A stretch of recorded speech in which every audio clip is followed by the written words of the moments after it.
माँ बाप क्या करते हैं, बच्चों से बचने के लिए उन्हें मोबाइल दे देते हैं। ये उनके ज़हन पे कितने साइड इफ़ेक्ट छोड़ते हैं? अच्छा, ऐसा है कि जब मोबाइल दे दिया जाता है, क्योंकि माँ-बाप को तो ज़िम्मेदारी उठानी नहीं होती बच्चे को पालने के लिए। और हमारे यहाँ इश्यू ये है कि जब शादी होती है तो दादा-दादी स्टार्ट हो जाते हैं कि भई पोता दे दो या पोती दे दो, ठीक है? बच्चा हो जाए, वारिस आ जाए इस घर का। तो वो जब बच्चा आ जाता है तो फिर बच्चा जो सँभालने की ज़िम्मेदारी है वो दादा-दादी ने उस तरह से उठानी नहीं होती। तो सबका यही होता है कि मोबाइल पकड़ा दिया। अब मोबाइल में बच्चा जो मर्ज़ी देख रहा है, आपको पता है कि यूट्यूब लगा दो, यूट्यूब किड्स बच्चे नहीं देखते उस तरह से शौक से।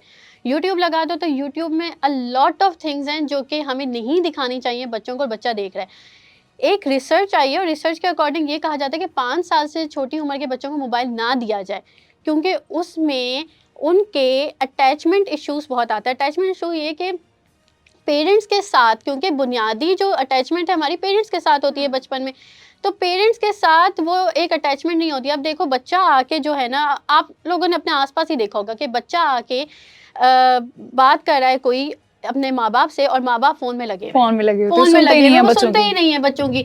तो बच्चे के दिमाग में उस वक़्त ये तासुर जाता है कि देखो मेरी बात करना इतना इम्पोर्टेंट नहीं है, इम्पोर्टेंट वो फ़ोन यूज़ करना है। तो इसका मतलब मैं अपने पेरेंट्स के लिए इतनी इम्पोर्टेंस नहीं रखता। उनका वो वाला रिश्ता ही डिस्कनेक्ट हो जाता है ना? डिस्कनेक्ट हो जाना, क्योंकि बच्चे के दिमाग में तो यही बैठ जाता है कि मैं तो अपने माँ-बाप के लिए इम्पोर्टेंस ही नहीं हुँ। रखता। मैं अहमियत ही नहीं रखता अपने माँ-बाप के लिए। मेरे माँ-बाप के लिए मोबाइल यूज़ करना इतना अहम है मेरे हवाले से। तो मसला यहाँ पे ये आता है कि फिर बच्चा जो है ना वो माँ-बाप से दूर जाने लगता है।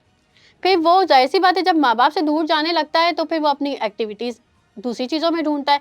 वो या तो टीवी देखेगा या मोबाइल में चीज़ें देखेगा। अब उससे इश्यूज़ ये आते हैं कि अगर घर में और लोग नहीं हैं, क्योंकि हमारे यहाँ आजकल जॉइंट फैमिली सिस्टम जो है वो ख़त्म ही हो रहा है तकरीबन। और लोग पसंद ही नहीं करते हैं, लड़कियाँ हाँ, भागती हैं जॉइंट फैमिली से कि यार इवन मुझे जॉइंट फैमिली में शादी नहीं करनी है। इवन लड़कियां अब तो शादी से पहले ही कह देती हैं कि मुझे अलग घर में लेके दोगे तो मैं शादी करूंगी, वरना मैं शादी नहीं करूंगी। तो लड़कियों की तो अब डिमांड ही अलग से ये आती है कि अलग घर में जाना है।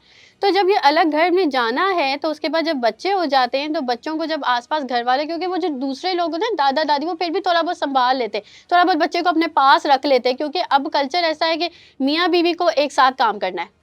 अब क्योंकि एग्ज़ैक्टली। अकेले एक की तनख्वाह में नहीं चीजें चलती हैं, और इतनी आसाइशें चाहिए, अच्छा इतना सब नाज़िमा, कुछ। एक और बात कि दादा-दादी चाह रहे होते हैं कि शादी के फ़ौरन बाद ही हमें एक पोता मिल जाए, घर में एक खिलौना आ जाए।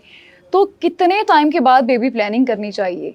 मतलब जो पेरेंट्स होते हैं, लड़का या लड़की हैं, वो मेंटली प्रिपेयर्ड नहीं होते, लेकिन दबाव की वजह से हमारा जो माशरती दबाव है वो इतना ज़्यादा बढ़ जाता है कि वो बच्चा पैदा कर लेते हैं, लेकिन उनके बाद उनसे सँभाला नहीं जाता।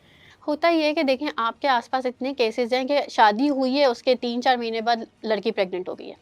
अब शादी की डायनामिक्स को समझना ही एक टफ काम है कि शादी हो जाती है, शादी के बाद लाइफ चेंज हो जाती है इंसान की, वो डायनामिक्स चेंज हो जाती है, फैमिली चेंज हो जाती है, घर चेंज हो जाता है एक लड़की का। तो शादी हुई है, उसके बाद डायनामिक्स बिल्कुल चेंज हो गई। वहाँ से वो लड़की समझ नहीं पा रही डायनामिक्स, और फिर बच्चा उसके सर पे आ जाता है। अब बच्चा सर पे आ गया, दैट मीन्स कि लड़की का जो एक है ना मदरहुड आ जाना। एक लड़की का रोल चेंज हो गया, वाइफ से अब वो मदरहुड की तरफ आ गई है। और लड़के का भी ऐसे होता है, जो है हस्बैंड से वो फादरहुड की तरफ चला जाता है। तो उसके बीच जो हस्बैंड एंड वाइफ का रिलेशनशिप है वो बिल्कुल खत्म हो जाता है।